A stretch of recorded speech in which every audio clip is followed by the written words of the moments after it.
మంచిగా సంసారం జరుగుతుంది. ఇద్దరు తువ్వకచ్చినాం, రైతులు ఇంత ముఖం తెలివి అవుతుంది, బాకీలు కట్టుకుంటుండ్రి. ఎంతో మంది పాపం సిటీలు వేసుకుంటారు, ఏదో వేసుకుంటారు. రైతు బంధు పైసలు పడితే ఎంత సంతోషం ఉంటుండే.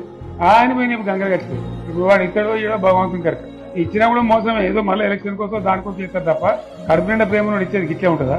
మనం ఉన్నప్పుడు కరోనా వచ్చింది. కరోనా వస్తే కూడా నేను రైతు బంధు ఆపలేదు. కరోనా వచ్చి రాష్ట్రానికి రూపాయి ఆదాయం రాకపోయినా వ్యవసాయం అయితే జరగాలి కదా, తప్పద్దని చెప్పి ఈవెన్ కరోనా ఉంటే కూడా రైతు బంధు ఆపలేదు.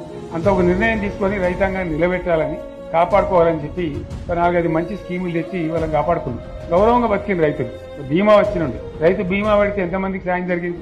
గుంట భూములను కూడా మంచిగా సాయం జరిగింది. చిన్న రైతు కూడా సాయం జరిగింది. అట్లా అందరికి మనం గొర్రెల కాపలకు గొర్రెలు ఇవ్వడం కానీ, చేప పిల్లలు కానీ, అనేక రకాల అన్ని వర్గాల ప్రజలను ఎట్లా ఆదుకోవాలని అట్లా ఆదుకున్నాం. మా తెలంగాణ కదా, మేము తెచ్చుకున్నాం కష్టపడి. మా వాళ్ళందరి పైకి రావాలి.